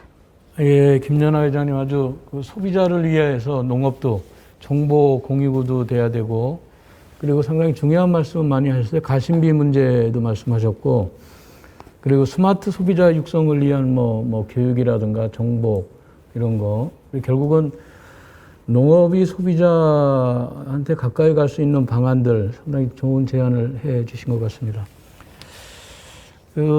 다음은 농특위 농식품분과위원장이십니다. 곽금순 분과위원장님 토론 좀 해주시죠. 네. 네. 네, 안녕하세요. 소개받은 곽금순입니다. 오늘 발표는 코로나19 시대에 나타나고 있는 여러 상황 진단과 함께 이후 대책과 과제 중심으로 진행되었는데 여러 가지 측면에서 농업과 먹을거리 대책을 생각하는 좋은 자리였던 것 같습니다. 우선 발표에 대해서 몇 가지 의견을 좀 제시하자면요. 저도 스마트 농업에 대해서 조금 말씀드리고 싶습니다. 기후변화와 고령화되고 있는 농촌에서 적절한 스마트 농업의 필요성에는 전적으로 공감을 합니다. 그렇지만 아까도 이제 계속 데이터, 댐이라고 얘기를 하셨는데 그런 데이터의 축적이 어떻게 되어야 될까 이런 것에 대해서 좀 더 현장의 이야기를 들어야 되지 않을까 그런 생각을 하고요. 제가 어느 지역에 유기농 농사를 오래 진 생산자 댁에 갔는데 자기 농지 안에서 데이터를 축적하면서 계속 스마트 농업을 시도하고 있는 걸 봤어요. 그러니까 그 지역에서 나타나고 있는 특성들이 잘 축적이 돼서 어떤 범주 안에서의 지역 안에서 그 데이터가 이용이 되어야 현실적인 스마트 농업이 되지 않을까 이런 생각을 하면서 좀 우리나라의 실정에 맞는 스마트 농업을 찾아가야 되겠다라는 것을 조금 제안드리고 싶고요. 그리고 스마트 농업을 청년농 육성하고 연결시켜서 어떤 자리에 가도 청년농 육성에는 스마트 농업이 나오는데요. 이렇게 농업 기술적인 측면에서 역량이 부족한 청년들에게 바로 스마트 농업을 연결하는 것. 지금 이제 스마트 농업이 실패하는 요인들에 대해서 충분히 얘기가 나왔는데 그것을 청년농에 바로 접목시키는 게 맞는가라는 것에 대해서 좀 생각해 볼 지점이 있는 것 같고요. 그리고 아까 제안한 생산 분야와 관련된 과제에서 기술 확대와 관련해서는 앞으로 많은 논의와 합의가 필요할 것이기 때문에 그런 논의를 하는 자리를 만드는 것이 어떨까 이런 생각이 들고요. 제가 스마트 농업을 들으면서 생산자 소비자의 거리는 더욱 멀어질 것 같다. 그런 생각이 들면서 농가 식에 대한 거리 좁히기를 위해서 이제까지 노력해온 것들을 어떻게 지속해 갈 수 있을까에 대해서 놓치지 않고 조금 더 많은 과제로 안고 가야 되지 않을까 이런 생각을 했습니다. 두 번째로 농산물 온라인 유통 혁신 방안에서 굉장히 중요한 이슈들을 유통에서 다뤄주셨어요. 근데 이제 아까 지정 토론에서도 많은 대책들을 얘기해 주시긴 했는데 사실은 중요한 이슈가 왜 이렇게 확대되기가 어려운가라고 보자면 그것이 굉장히 많은 비용도 들고 그 안에 구간 굉장히 철저한 관리나 그런 노력들이 필요한데 그것이 준비되어 있는가에 대해서 저는 약간 조금 의문이 생기고요. 아직 구체적인 내용이 제시되지는 않았지만 유통을 하고 있는 여러 조직들이 있어요. 조직들이 있는데 그들의 현장 상황을 좀 더 파악하고 준비하는 것이 오히려 속도를 빠르게 하는 길이 아닐까라는 생각을 하면서 약간 좀 현장 중심의 그런 정책들을 강화해 가는 것이 중요할 것 같다 이런 생각이 들었습니다. 그리고 코로나 시대 우리 국민의 먹거리 보장은 현재 소비 환경과 소비 행태, 현안 문제들을 잘 정리하고 제안해 주셨다고 생각합니다. 취약계층에게 양질의 먹거리 보장은 중요하고 더 나아가서 생애 주기별로 먹을거리 기본권을 보장하는 것은 무엇보다 중요한 정책일 것 같습니다. 그런데 이제 조금 아쉬운 것은 모든 자료에서 현재적 상황에 대한 이야기는 있는데 그 먹거리와 농업을 연계해서 구체적 식량 자급률과 연계했다면 조금 더 그 확실하게 숫자로서 우리한테 좀 식량 자급률을 그런 사업과 연결해서 좀 진행해 가는 것에 대해서 조금 그림이 그려지지 않을까 생각해 하면서 조금 아쉬움이 있었습니다. 그리고 마지막 주제였던 뭐 농업 농촌과 국민을 위한 먹거리 체계 구축은 농림부가 진행하고 있는 사업을 예를 들어가면서 잘 설명해 주셨고 또 지정 토론에서 보완해서 여러 가지 이야기를 해 주셔서 굉장히 도움이 많이 됐던 자리였던 것 같습니다. 오늘의 발표를 듣고 계속 맴도는 생각은 코로나19 대유행에 대한 근본적인 문제점에 대해서 언급되지 않은 것에 대한 아쉬움이 그럼에도 남아 있습니다. 현재 문제를 해결하는 것이 한 축이라면 코로나19와 같은 팬데믹이 발생한 근본 원인을 식량 안보의 측면만이 아니라 환경적인 측면에서의 고민 지점이 좀 더 드러났으면 어땠을까라는 생각이 들었어요. 그리고 예를 들면은 요즘에 뭐 온라인 유통, 뭐 배달 음식 계속 늘어나면서 부쩍 늘어난 포장재 문제 이런 것들이 지금 다뤄지지 않는데 그것이 상당히 심각한 그 문제로 드러나고 있고요. 개별 배송으로 인한 운송량이 굉장히 증가하고 있다. 그래서 우리가 또 다른 그 에너지에 대한 이야기를 할 수 있을 것 같고요. 그리고 최근 뉴스로는 우리가 플라스틱 수산물을 먹고 있다. 이런 거 미세 플라스틱이 함유된 그 수산물을 먹고 있다. 이런 것들이 나왔거든요. 기사화됐는데 그런 것에 대해서 이제 앞으로 우리가 정말 어떤 방향을 잡아야 될까. 그래서 이런 코로나19 대유행 같은 것들이 왜 발생됐을까. 그것을 근본적으로 해결하는 것을 또 한축으로는 준비해 나가야 되는 것이 아닐까 이런 생각을 했습니다. 그래서 기후변화에 따른 생태위기는 농업을 위협하게 되는데 이 문제를 해소해 갈 것에 대해서도 우리가 좀 더 얘기를 언급해야 되는데 오늘은 너무 기술적인 측면의 얘기가 좀 많았던 것이 아닐까 이런 생각이 좀 들었고요. 이를 위해서 이제 놓치지 말아야 할, 우리가 놓치지 말아야 할 주제를 한 4가지 정도 정리해 봤습니다. 그래서 식량 자급률을 높이는 것을 구체적이고 장기적으로 확대해 나가야 하는 것에 대해서 우리가 놓치면 안 될 것 같다. 그래서 책임 생산, 책임 소비하는 형태로 공공성을 높이는 제도의 확대 및 생산을 확대해 가는 것에 대해서 조금 더 우리가 집중해야 되지 않을까 이런 생각이 들었고요. 먹을거리는 국민의 기본권이므로 법적, 제도적으로 지원 정책을 잘 마련해서 생애 주기별로 필요를 지원해주는 정책이 우리가 만들어져서 좀 그 국민에게 제공해야 되지 않을까 이런 생각이 들고요. 그리고 팬데믹 같은 위기 상황이 앞으로 얼마나 더 자주 있을지 모르겠는데 이런 상황에 대처하기 위한 시스템 구축이 무엇보다 필요하다는 것을 이번에 많이 느끼게 되었거든요. 그래서 그 발생 원인에 대해서 보다 근본적인 접근과 해결책을 찾고 위기에 대응하는 이런 그 체계도 좀 마련해야 될 것 같고 그 다음에 먹을거리는 우리 농업의 문제와 뗄 수 없는 문제이므로 어릴 때부터 생산, 유통, 조리, 폐기에 대한 식생태를 식문화로 체득할 수 있는 여건을 만들어야 하지 않을까. 아까 이제 누가 식교육에 대한 말씀도 하시긴 하셨는데 이것이 단지 식교육이 그러니까 학교 안에서 이루어진 그 지식교육만이 아니라 어떻게 우리가 체험의 공간 안에서 많이 이런 것들을 체득해 갈 수 있을까를 조금 놓치지 않고 앞으로 우리가 그 풀어야 될 과제로 가져가는 것이 필요한 시기가 되었다라고 생각합니다. 네, 이상 마치겠습니다. 예, 곽금성 분과위원장님 그 발표 주제별로 상당히 그 지적을 좀 하셨고 상당히 현실적인 데이터의 중요성 그리고 현장 중심적인 정책 그리고 코로나19에 대응한 어떤 부수적인 문제들 발생할 때 어떻게 또 대응해야 되는가 이런 여러 가지 지적들을 해 주셨습니다. 이번에는 20대 국회 활동을 아주 누구보다도 왕성하게 하셨던 걸로 기억나는데 김영권 전 국회의원님 토론을 좀 부탁합니다. 예.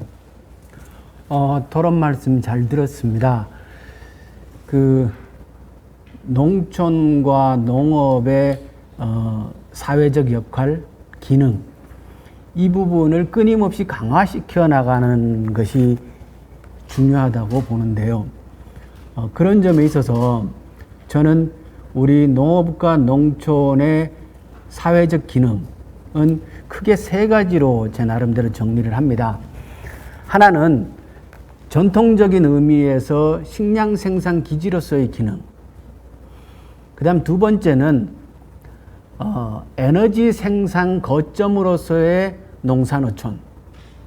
그러니까 지금 전 세계적으로 기후 위기와 관련된 대전환이 굉장히 속도 있게 진행이 되고 있는데 결국 재생에너지의 생산은 농산어촌에서 이루어질 수밖에 없는 거죠. 그러면 이 에너지 대전환이라는 이 시대가 농업사회에는 굉장한 기회 요인으로 작용할 수가 있는데 실제로 독일과 같은 경우에 재생에너지로의 전환을 사회가 들고 나왔을 때 가장 반긴 집단이 농촌이었거든요. 이익이 기결되었고 사실상. 그런데 지금 한국에서 한국판 뉴딜을 얘기를 하고 그 안에 중요한 내용으로서 그린 뉴딜이 나오고 있는데 그럼에도 불구하고 농업계에서 적극적인 역할과 움직임들이 보이지 않는다라는 것. 그러니까 지금 이제 그린 뉴딜에서도 사실상 농업계가 역할이 아주 미미하고 농업계가 주도적으로 꺼내놓은 무엇인가가 눈에 보이지 않는다는 것. 이것은 우리 농산어촌에게 주어지는 굉장한 기회 요인을 우리가 너무 수동적으로 대응하고 있는 것이 아니냐라는 반성적 접근이 좀 필요하다. 이런 말씀 먼저 드리고 싶고요. 에너지 전환을 얘기를 할 때 농산어촌에서 실제로 이루어져야 한다는 사실뿐만 아니라 이 에너지 대전환은 굉장히 복잡하고 종합예술과 같은 거라서 지금 얘기되고 있는 이제 우리 한국 사회는 태양광 거기에 최근에 이제 풍력까지가 논의되고 있지 않습니까? 근데 에너지 전환은 이 망의 안전성을 확보하는 것이 매우 중요한 것이기 때문에 태양광 풍력만 가지고도 안 되는 거죠. 거기에 반드시 가미되어야 하는 것이 바이오 플랜트, 축산분뇨를 어떻게 에너지화할 것인가 하는 문제와 목재 등을 활용한 바이오매스, 이것이 저는 우리 농업계에서 이 부분에 관한 얘기도 빨리 꺼내야 된다. 왜냐고 하면 우리가 에너지 대전환을 얘기를 할 때 기후 위기에 관한 대응 얘기도 하지만 사회적 일자리 얘기도 많이 하거든요. 신재생 에너지가 일자리 창출 지수가 매우 높다라고 얘기를 합니다. 사실 그렇고. 그런데 이 일자리는 특성이 있죠. 태양광과 풍력은 제조와 설치 단계의 일자리지 설치를 하고 나면 지역사회의 일자리는 생성되지 않습니다. 그런데 이 바이오 플랜트와 바이오매스 이 부분은 설치하고 난 이후에 운영 과정에서 지속적으로 일자리가 발생할 뿐만 아니라 태양광 풍력과 또 다르게 지역사회의 사회 통합성을 높일 수 있는 내용을 담고 있다는 것. 이게 태양광 풍력과 다른 매우 중요한 의미를 가지고 있다는 것. 또 하나는 태양광 풍력이 해가 뜨고 바람이 불고라는 자연 환경에 의존되어서 생산의 항상성이 떨어지지만 바이오 플랜트와 바이오매스는 생산의 항상성이 매우 높다는 것. 그래서 이것이 종합되어야 망의 안정성이 확보될 수 있다는 것 때문에 이게 함께 가야 되는데 농업사회 내에서 그린 뉴딜에도 적극적인 무언가를 드러내지 않을 뿐만 아니라 그것을 앞서서 보완하고 강점들을 많이 가지고 있는 것에 관한 논의가 아직 농업 내에서 나오고 있지 않다는 것. 이 점이 매우 아쉽다라는 말씀을 드리고 싶고요. 제가 아까 3가지 얘기했는데 3번째, 농촌 사회의 한국 사회에서의 기능으로 저는 3번째를 뭘 보냐면 국민 모두의 휴식 여가 공간으로서의 농촌. 이제 우리 코로나19가 이런 환경들이 지속될 거라고 보면 답은 흩어져서 사는 거잖아요. 그럼 흩어져서 살려고 그러면 어디서 살아야 되느냐? 지방에서 살아야 되고 농산어촌의 역할이 커질 수밖에 없는 거죠. 거기다가 코로나19가 이렇게 지속되면서 사람들이 삶의 질에 대한 고민이 굉장히 높아지고 또한 우리가 소득이 3만 달러를 넘어서면서 삶의 질에 대한 관심 또한 높아졌죠. 그렇다면 이 삶의 질을 담보하고 해결할 수 있는 영역은 결국 농산어촌이 될 수밖에 없다. 저는 이런 측면에서 우리 농업사회의 사회적 기능과 역할에 대한 새로운 모색과 그것을 확장하기 위한 논의들이 좀 더 활발하게 이루어졌으면 좋겠다 하는 생각을 하고 있고요. 그리고 이제 발표하신 내용에 관해서 조금 더 말씀을 드리면 결국 우리 농업도 변화와 혁신의 속도를 높여 나갈 수밖에 없다. 왜? 이게 사회가 모두 다 그 속도를 가속화시키고 있기 때문에 어쩔 수 없지 않느냐. 그러면 이 변화와 속도를 높여 나가는 측면 중에 하나가 디지털 뉴딜의 그 정보화, 그러니까 농업 생산이든 이 다양한 것을 디지털 정보화하는 것, 이것이 또 하나의 축이라고 보는데요. 큰 틀에서 봐서 저는 우리 농업의 가능성을 매우 밝게 봅니다. 경쟁력, 그러니까 이제 앞으로 이 부분을 잘 키울 수 있는 여지가 굉장히 많다 이렇게 보고 있는 이유가요. 첫째는 우리는 ICT를 갖고 있습니다. 대한민국의 농업은 사회 전체적으로 ICT의 장점을 갖고 있습니다. 그리고 두 번째는 대한민국은 제조 역량을 갖춘 세계적으로 몇 안 되는 국가입니다. 이제 농업이 농식품으로 나아간다고 포함하는 거라고 보면 이 제조 부분은 굉장히 중요하거든요. 근데 우린 제조에 역량이 있습니다. 그리고 지금 현재 코로나 전국 이후에 우리 농식품이 세계로 진출하는 속도가 굉장히 확장되고 있지 않습니까? 거기에다가 K-방역 등 우리 그 문화 콘텐츠의 이 세계적인 진출과 더불어 우리 농식품의 신뢰도가 아주 높게 빠르게 진전되고 있거든요. 그래서 우리가 ICT를 갖고 있는 것, 제조 역량을 가지고 있는 점, 이런 것들을 감안하면 우리 농업의 미래는 매우 이렇게 적극적으로 설계할 필요가 있지 않느냐. 그런 점에 있어서 이번에 그 디지털 뉴딜은 이때까지 다른 나라의 농업 기술들이 우리보다 앞장선 나라들은 많이 있습니다. 유럽 같은 경우에도 보면 농업 기술에 있어서는 우리보다 훨씬 더 앞장서 있지만 농업 정보를 디지털화하는 것은 사실 그 나라들도 안 돼 있습니다. 그러니까 유럽의 축산 기술이 매우 높다 하지만 그 축산 기술을 디지털 정보화하는 건 안 돼 있습니다. 왜 안 돼 있냐 그러면 대한민국은 대한민국 어디를 가도 4G가 다 되는 나라입니다. 근데 유럽은 지금도 가보면 농촌에 가보면 2G, 3G를 쓰고 있는 나라입니다. 그래서 이 농업 기술이 디지털화되어 있지 않는 거죠. 그래서 이번 기회에 정부가 추진하겠다가 하는 이 디지털 뉴딜을 농업 내에서 적극적으로 받아들여서 우리가 그것을 디지털 정보화할 때 아까 제가 말씀드린 그런 영역과 결합되면은 우리 농업의 미래 성장성 매우 높지 않을까 이렇게 생각을 하고요. 그리고 또 하나는 결국 변화의 속도를 계속 진전시키고 확장시키기 위한 노력 또한 해야 되지만 유통 절대로 한번 온라인으로 돌아간 거 돌아오지 않을 거라고 생각합니다. 어른들이 카톡 해보니까 재밌잖아요. 아이들이 유튜브 해보니까 재밌잖아요. 근데 이제 온라인 쇼핑도 해봤어요. 해보니까 재밌거든요. 빠지죠. 그 온라인 쇼핑을 해본 분들이 다시 오프라인을 가서 구매하느냐? 저는 안 할 거라고 생각합니다. 그럼 이렇게 굉장히 빠른 속도로 진전이 될 텐데 이 변화의 속도가 빠르면 빠를수록 현재의 농업 내에서의 분화는 더 빠른 속도로 일어날 수밖에 없다.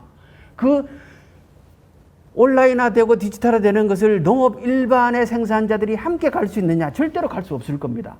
그러면 이 속도의 차이를 어떻게 사회가 뒷받침해서 어려움을 발생하지 않도록 할 것이냐라는 문제를 고민해야 된다고 생각하고요. 그것은 어쩌면 사회보장 제도를 강화하고 한편에서 활발하게 논의되고 있는 기본소득이라든지 이런 부분에 관한 논의들을 우리 농업계도 활발하게 해야 된다라고 생각을 하고 있습니다.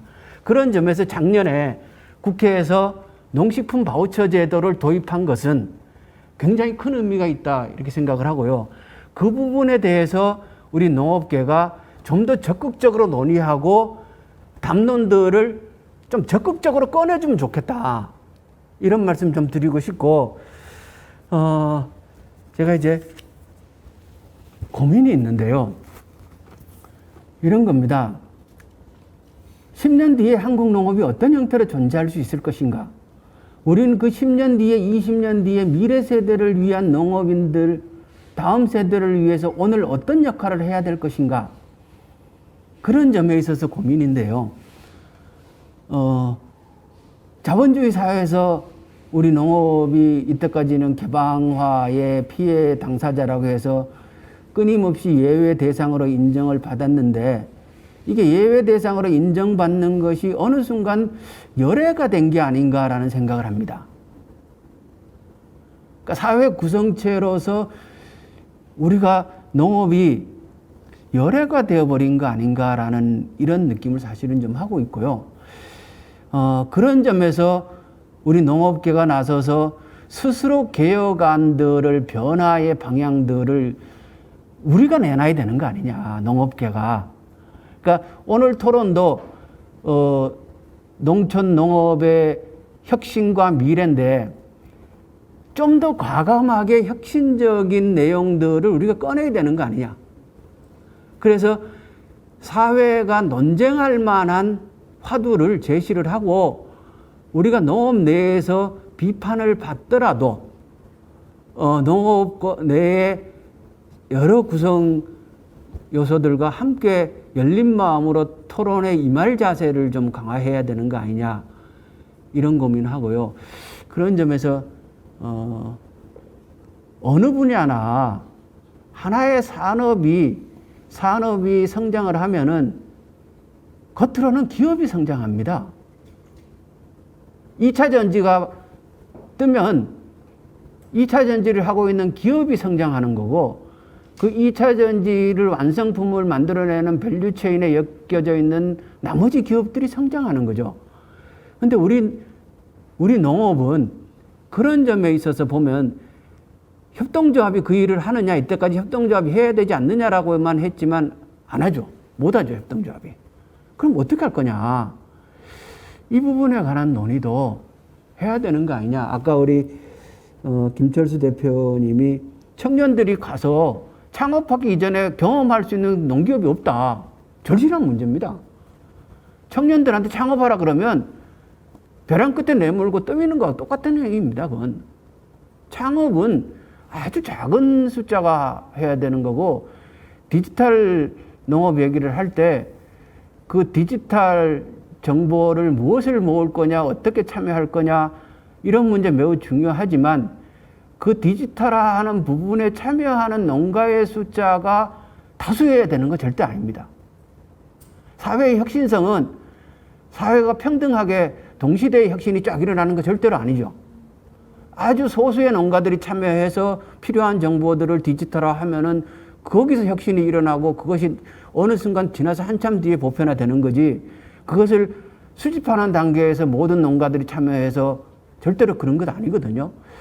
그래서 그런 고민들도 함께 해야 했으면 좋겠다. 이런 말씀드립니다. 예, 마치겠습니다. 고맙습니다. 예, 감사합니다. 우리 김영건 전 의원님께서 아주 심도 있는 얘기를 했습니다. 농업 농촌의 사회적 기능 그 세 가지를 말씀하셨고, 그리고 디지털 농업, 디지털 뉴딜이죠. 농업 정보의 디지털화라든가 이런 말씀도 상당히 심도 있게 얘기를 했습니다. 그리고 고민거리도 같이 함께 하자 그런 말씀을 하셨습니다. 마지막으로 우리 농식품 정책을 총괄 추진하고 담당하고 계신 조재호 차관보님 그 종합해서 좀 말씀을 해주시고, 기회에 그 스마트팜, 유통식품, 푸드플랜 정책, 그 간단하게 농식품 정책 방향도 좀 얘기해 주시면 어떨까? 예. 일단 이 자리를 마련해 주셔서 일단 농촌경제연구원에 감사하다는 말씀 먼저 드리겠습니다. 어제 이 포스트 코로나와 관련해서 그린 뉴딜과 관련돼 있는 토론들이 어저께 있었던 걸로 알고 있고요. 오늘은 이제 아마 디지털 뉴딜과 관련된 것, 그 다음에 이제 식량 안보와 관련돼 있는 이런 주제들을 가지고 오늘 논의가 있었고 또 토론이 있었습니다. 기본적으로 이제 코로나19로 인해서 우리나라에 굉장히 큰 임팩트가 왔죠. 그러니까 결국 이 언택트 사회로 가면서 사람들이 접촉을 못하는 그런 상황이고, 저희들도 지금 현재 온라인으로 이런 토론회를 진행을 하고 있습니다. 이게 이제 보편화되면서 결국은 모든 산업 분야에서 결국은 온라인 또는 이제 디지털화가 불가피한 상황으로 지금 벌어지고 있는 거고, 저희 농업 분야에서도 이런 분야를 어떤 식으로 대응을 해나가고 또 적응을 해나갈 것인지, 그게 이제 화두인 것 같습니다. 그리고 또 하나는 이 코로나19가 던져준 큰 위기 상황 중에 하나가, 다행히 우리나라에는 없었습니다만은 이 글로벌 푸드 체인에 굉장한 리스크가 한번 있었다. 이게 지금 안정적으로 될 수 있느냐에 대한 화두를 하나 던졌고요. 또 하나는 이 어려운 시기에 특히 취약계층의 굉장히 어려움을 더 가중시키고 있는 이 문제를 어떻게 해결할 것이냐 하는 것이 정책적으로 과제로 주어져 있다. 그래서 이 부분과 관련돼서 정부가 무엇을 고민을 하고 있고 또 어떤 것을 추진하는지 좀 간략하게 말씀을 드리겠습니다. 먼저 이제 디지털과 관련된 부분입니다. 저는 디지털이 단순하게 모든 분야가 그냥 받아들여야지만 되는 거고, 이거를 디지털 농업으로 다 바꿔야 되고, 이렇게 생각하지는 않습니다. 근데, 지금 농업 부분에서 그러면 이 디지털을 어떤 식으로 활용을 해야 되느냐. 결국은, 이게 기후변화와도 아주 밀접하게 관계가 돼 있는데, 저희가 가지고 있는 자원을 어떻게 하면 최적화해서 써야 되느냐, 그리고 적당하게 써야 되느냐, 지속 가능한 농업을 할 것이냐 하는 부분하고 연결이 돼 있다고 저는 생각을 해요. 그러니까 너무 과다하게 농약이라든지 비료라든지 이런 걸 시비를 하지 않고, 또 너무 과다하게 에너지를 소비하지 않는 형태로 농업을 지속 가능하게 하려고 그러면 결국은 이게 데이터에 근거를 해야 된다. 근데 여태까지 우리가 농업을 하면서 데이터에 근거하기보다는 어떤 관행에 근거를 하거나 아니면 과거의 경험치에 근거를 해서 해왔다. 이게 구체적으로 어떤 데이터, 그리고 그 데이터가 표현해주는 어떤 포뮬라가 있어야 되겠죠. 그 포뮬라가 정립이 돼 있다면 그거에 따라서 농사를 짓는다면 그것이 예측 가능하고 또 자원도 효율적으로 저희가 쓸 수 있을 것이다. 그렇게 생각을 합니다. 근데 아직까지 농업 부분에서는 그런 부분들에 대한 정립되어 있는 데이터라든지 쓸 수 있는 그런 포뮬라들이 아직까지는 부족하다. 그리고 굉장히 저희가 이제 스마트팜을 최근에 이제 많이 육성을 하고 있고 또 데이터를 수집하려고 노력을 합니다만 추려보면 결국은 쓸만한 데이터는 그렇게 많지 않더라 하는 것이 가장 큰 저희들의 한계입니다. 그래서 결국은 쓸모없는 데이터를 걷어내고 또 그 쓸모 있는 데이터를 가지고 저희가 예측 가능하고 실제로 현장에서 써먹을 수 있는 것들을 만들어가는 그런 과정들이 현재 있다.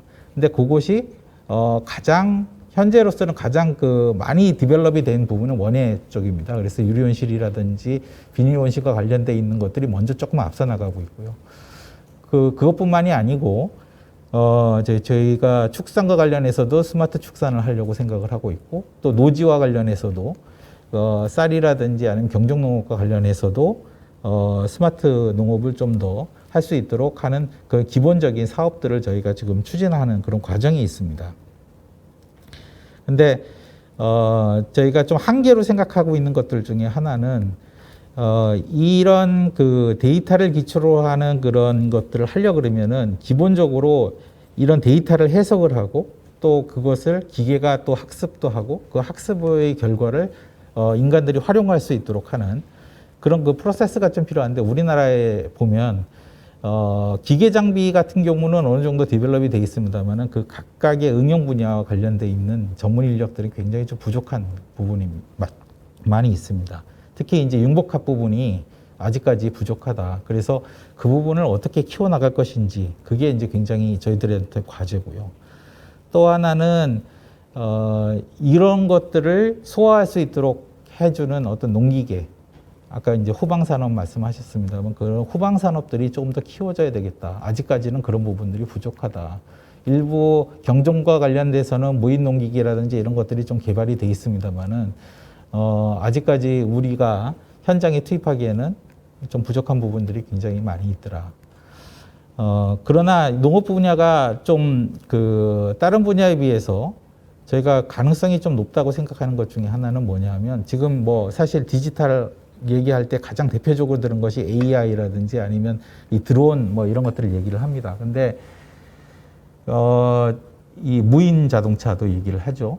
근데 실질적으로 농업이 어떤 정해져 있는 바운더리 내에서 정해져 있는 활동들을 하기 때문에 사실 그것을 수행하고 또 실험해 보기에는 굉장히 적합한 분야라고 저는 생각을 합니다. 그래서 이 농업 분야가 어떻게 보면은 이 4차 산업혁명 시대에 있어서 굉장히 선도적인 분야로 나갈 수 있는 굉장히 좋은 여건을 가지고 있다. 이 부분을 우리가 캐치를 하고 조금 더 과감한 투자들이 좀 이루어지도록 이끌 필요가 있겠다 하는 생각이 좀 듭니다. 또 하나는 이제 디지털과 관련해서 뭐 많이 논의가 된 게 유통 분야입니다. 유통 분야는 저희가 빠뜨릴 수가 없는 건데 이 농산물과 관련된 유통이 크게 보면 이제 B2B하고 B2C로 이렇게 나눌 수가 있는데 B2C는 이미 뭐 많은 포털이라든지 이런 데서 B2C 거래가 있고 저희가 직거래도 많이 활성화는 하고 있습니다만은 B2B는 아직까지 좀 그 모자란 부분들이 굉장히 많이 있는 것 같습니다. 과거에 저희가 이제 그 대형 유통업체를 통해서 유통이 되는 그런 그 유통의 그 혁신 부분이 많이 있었고 그런 것들이 이제 도매 시장과 경쟁하는 체제로 가다가 최근에 보면은 지금 이제 시대의 트렌드에 따라 가지고 오히려 지금 대형 유통업체가 퇴색을 하고 오히려 온라인 시장으로 가버리고 대신 그것을 뒷받침하는 역할로서 도매 시장이 오히려 역할이 더 강화되는 이런 그 흐름들을 지금 보이고 있습니다. 근데 문제는 이 도매 시장이 가지고 있는 그 한계적 특성 때문에 아직까지도 그 디지털이 제대로 접목이 되지 못하고 있다. 그래서 지금 정부에서는 일단 그 도매 시장에 그 디지털을 어떻게 접목시킬 수 있는지에 대해서 저희가 실험을 하고 있습니다. 대표적으로 이제 올해 실험을 시작한 것이 이제 양파 그리고 이제 그 마늘에 대해서 지금 현재 하고 있는데요. 이 디지털, 그러니까 도매 시장에 디지털을 도입한다는 얘기는 결국은 상류와 물류가 분리된다는 것을 의미합니다. 그래서 상류는 온라인 거래를 통해서 이루어지는 거고 물류는 현장에서 바로 배송지가까지 바로 전달이 되는 그런 체계가 이루어져야 되겠죠. 그러려면 물류가 그것을 뒷받침하는 물류 체계가 어느 정도 갖춰져야 되고 또 상류가 온라인 거래를 이루어지려면 신뢰성이 어느 정도 확보되어 있어야 되고 표준화가 어느 정도 이루어져야 됩니다. 그런 그 과정들이 좀 필요한데 그런 부분에 대해서 저희가 과감하게 올해 좀 저희가 시작을 하고 내년도에 한 5대 치수까지 저희가 좀 한번 확대를 해보려고 생각을 하고 있습니다. 그것이 어느 정도 이루어진다면 농산물에 있어서도 굉장히 큰 변화들이 있을 것이다. 농산물 물류와 그 다음에 상거래에 있어서도 굉장히 큰 변화가 있을 것이다. 이렇게 생각을 합니다. 또 하나는 좀 아까 이제 모두에 말씀드렸다시피 이제 코로나가 굉장히 큰 영향을 미친 것 중에 하나가 이 식량 안보 문제 이슈, 그 다음에 그 취약계층에 대한 그 지원, 이 부분을 과제로서 저희들에게 던졌습니다. 근데 식량 안보와 관련해서는 뭐 많은 분들이 아시다시피 우리나라의 곡물 자급률이 굉장히 낮은 상황이고 식량과 관련해서는 좀 취약성을 가지고 있는 것이 사실입니다. 쌀은 어느 정도 이제 자급 기반이 어느 정도 돼 있습니다만은 사실 밀이라든지 콩이라든지 굉장히 그 중요한 작물에 있어서 저희가 자급 기반을 갖추고 있지 못한 것이 사실입니다. 그래서 이 곡물과 관련해서는 밀과 콩을 어떻게 하면 우리나라에서 좀 더 자급률을 높일 것이냐 하는 것이 저희들의 아주 중요한 정책 과제라고 생각을 합니다. 근데 왜 그 부분이 높아지지 못하느냐? 사실은 밀이라든지 콩을 높이고 싶어도 밀에 대한 수요처를 저희가 찾기가 어렵다는 얘기죠. 그 밀에 대한 종자, 그게 이제 적합성, 가공적성 같은 것들이 맞아야 되는데 이게 굉장히 다양하고 하다 보니까 수요로 하는 그 업체의 그 요구들을 미트시켜주지 못하는 부분들이 있습니다. 그래서 저희들은 일단 밀과 관련해 가지고 어떤 품종을 좀 그 일관되게 만들고 그것을 재배지를 저희가 계약 재배라도 해서 그것을 관리를 해서 그 가공적성이 어느 정도 그 맞는 그런 밀을 생산을 하고 그거를 공급해 주는 그런 시스템을 지금 만들어 가려고 합니다. 그리고 콩과 관련해서도 사실 이제 쌀을 대체해서 저희가 콩과 관련된 재배 단지라든지 그다음에 타작물 재배 지원 사업들을 통해서 이제 콩의 작업 기반을 조금씩 늘려나가고 있는데 이 부분과 관련해서도 저희들이 계속 그런 부분들을 좀 추진해 나가려고 합니다. 그렇게 되면 조금이라도 저희가 그 곡물과 관련된 작업 기반을 조금 더 높일 수 있지 않겠냐. 또 하나는 그럼에도 불구하고 우리가 완벽하게 곡물을 작업하기 좀 어려운 부분이 있다. 그러면 해외에서 저희가 들여오는 그 곡물들을 어떻게 하면 안정적으로 가지고 올 수 있겠느냐. 그럼 결국은 이제 해외 곡물을 어떻게 안정적으로 가져올 수 있느냐는 문제는 그 곡물 조달을 할 수 있는 어떤 시장들을 좀 다변화시키고 그 다음에 거기에서 가지고 오는 어떤 곡물들의 가격에 대한 예측이 좀 가능해야 되겠죠. 그러려면 그 부분에 대한 이제 경험들이 어느 정도 있어야 되는데 저희가 해외 농업과 관련돼 있는 여러 가지 사업들을 해봤는데 과거에 실패한 사례들도 있고요. 아직까지 충분하다고 얘기하기는 좀 어렵습니다. 그래서 그 부분과 관련해서는 해외 곡물을 조금 더 안정적으로 조달할 수 있는 방법들에 대해서 더 고민을 해야 될 거라고 생각을 합니다. 아직까지 시도가 조금 덜 돼 있는 부분 중에 하나가 사실 선물 시장과 관련된 부분입니다. 저희가 이제 그 주로 사료 곡물을 하는 그 업체들 같은 경우에는 그 선물로 사는 것이 아니고 이제 사전에 계약되어 있는 어떤 가격을 전제로 해서 일정 부분 선도금을 주고서 이제 사가지고 오는 구조를 가지고 있는데, 조금 더, 저희가 데이터를 모집하고, 그 다음에 좀 미래를 조금 더 볼 수 있는 어떤 포뮬라를 가지고 있다면, 선물 시장에도 어느 정도 저희들이 개입할 수 있는 여지들이 좀 생기지 않겠냐. 그러면 조금 더 국제적인 어떤 곡물의 가격의 변동성에 조금 더 대응할 수 있는 능력이 생기지 않겠냐 하는 생각이 좀 듭니다.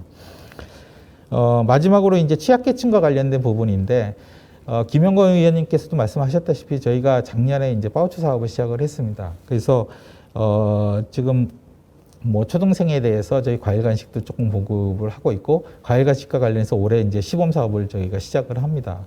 그래서 예산에 반영이 돼서 하고 있는데, 궁극적으로 보면은 요번에 저희들이 보니까 그 취약계층에 대한 그 지원 사업이 그 복지부에서도 일정 부분 지원해 주는 거 있는데 이게 그 돈으로 직접 지원을 하다 보니까 이 영양이 좀 결핍돼 있는 부분들이 좀 있습니다. 그 영양이 결핍돼 있는 그 주요 부분들이 채소라든지 과일이라든지 아니면은 유제품 같은 것들이 좀 부족하기 때문에 이런 것들을 바우처로 직접 현물로 좀 공급을 해주는 이런 사업들이 좀 필요하다고 저희들은 판단을 하고 있습니다. 그래서 올해 시범 사업을 하고 있는 바우처 사업이 조금 더 확대가 돼서 이분들에게 실질적으로 좀 도움이 될 수 있도록, 모든 사람은 아니지만 우리나라에서 취약계층이라고 생각되는 분들에 대해서는 그런 영향을 좀 보충해 줄 수 있는 사업들이 좀 더 확대되도록 노력을 해 나갈 계획입니다. 마지막으로 이제 로컬 푸드하고 푸드 플랜과 관련돼서 이야기들을 여러 가지 주셨습니다. 근데 로컬 푸드하고 푸드 플랜은 결국은 제가 보기에는 이게 그 환경적인 요소하고도 또 관련이 있습니다. 사실은 이 농산물을 그 공급하고 유통하는 체계에 있어서 굉장히 많은 부분의 에너지를 소비를 합니다. 수송과 관련해서. 결국은 지역 내에서 선순환 구조를 만든다면 그 에너지 소비도 줄일 수가 있고요. 또 그만큼 신선한 농산물을 공급을 해줄 수 있는 그런 여지들이 있는데, 실질적으로 이제 경제적인 효율성만 따지다 보면 사실 이런 부분들이 많이 간과되는 부분들이 있습니다. 그래서 저희가 공공급식부터 시작을 해서 로컬푸드를 활용을 할 수 있도록 굉장히 노력을 하고 있고, 로컬푸드 직매장 같은 것들도 많이 보급 사업을 하고 있습니다. 다만 이제 현실적으로 보면 로컬푸드가 지역에서 나오고 있는 농산물인데 로컬푸드 직매장과 관련해서 좀 갈등의 소지들이 좀 있는 것 같습니다. 예를 들면 로컬푸드라고 했는데 왜 타지역산이 여기 들어와 있느냐, 아까 이제 여러 가지 문제 제기 중에 하나인데, 사실은 로컬푸드의 기본 취지는 그 지역에 있는 중소농들이 그 지역의 그 근처에 사시는 분들에게 신선한 농산물을 공급해서 이게 선순환 구조를 만들자는 게 기본적인 취지죠. 그러니까 어떤 직매장 자체가 중요하다고 생각하지는 않습니다. 그 지역에서 나는 농산물들이 그 지역 내에서 소비되는 그 구조, 그러니까 로컬 푸드 플랜이 만들어지는 것이 훨씬 더 중요한 거고, 직매장은 그 중에 한 가지 형태일 뿐입니다. 그러니까 그 직매장이 전체가 모두 다 꼭 로컬 푸드를 팔아야 된다고 저는 생각하지는 않습니다. 필요하다면 구색을 맞출 수도 있지만 어떠한 제품들은 이건 로컬에서 생산이 되고 로컬에서 공급이 되는 것이다 라고 제대로 표시만 돼 있다면 소비자들에 대한 알 권리도 충족이 되면서 어떤 그 유통구조가 만들어질 수 있지 않겠냐. 최근에 저희가 긴 장마철이 있었습니다. 그래서 뭐 깻잎이라든지 이런 시설 채소가 굉장히 가격이 올라갔었는데, 저희가 조사를 해보니까 로컬에서 공급되는 로컬 푸드는 훨씬 더 저렴한 가격으로 공급이 됐고 안정적으로 공급이 돼서 그 로컬 푸드를 이용하는 그 주민들 같은 경우에는 굉장히 혜택을 본 케이스가 있었습니다. 그래서 실질적으로 로컬 푸드가 주는 여러 가지 메리트가 있고, 그것이 전체적으로 보면은 지역 사회의 바른 먹거리도 되고, 또 그 식량이나 아니면은 이런 그 농산물의 공급에 있어서 적절한 그 유통의 어떤 대안 세력이 될 수 있지 않겠냐, 이렇게 생각이 됩니다. 그래서 앞으로 이 부분에 관련해서도 저희가 조금 더 그 로컬의 역할들을 조금 더 강화시켜 나가는 쪽으로 정책을 추진하려고 생각을 하고 있고요. 결국은 지역 단위의 어떤 푸드 플랜이 이런 그 제대로 작성이 된다면 결국은 국가 단위의 푸드 플랜도 지역 단위의 푸드 플랜이 모여서 하나의 큰 집합체가 될 수 있지 않겠냐. 그것이 결국은 국가 단위 푸드 플랜의 하나의 모습일 수 있다. 저는 그렇게 생각을 합니다. 그래서 앞으로 이 푸드 플랜과 관련해서도 저희가 그 정부 차원에서 계속 관심을 갖고 또 정책을 입안해서 추진해 나가도록 하겠습니다. 예. 이상 발표를 마치겠습니다. 예, 조재호 차관보님 상당히 구체적으로 정부 정책과도 관련된 내용들을 얘기했습니다. 뭐 디지털 뉴딜과 관련된 스마트팜 데이터 문제라든가 유통 문제, 그리고 코로나가 식량안보 대응한 식량안보 취약계층 지원, 로컬 푸드, 그래서 상당히 상세하게 이렇게 말씀을 해 주셨습니다. 7분의 토론은 마쳤습니다. 근데 지금 오늘 유튜브 채팅장에 올라온 그 질문들이 몇 가지 상당히 많은데 그 중에서 몇 가지만 좀 얘기를 해야 될 것 같습니다. 하나는 그 데이터 댐 문제입니다. 데이터 댐에는 많은 투자가 필요하고 데이터 정제를 위한 전문가도 있어야 하고, 그러면 투자 자금 조달 방법에 대한 고민이 필요하다. 따라서 공공 데이터에 대한 과감한 개방 추진, 그리고 플랫폼 기업과의 연계도 함께 고려해야 된다.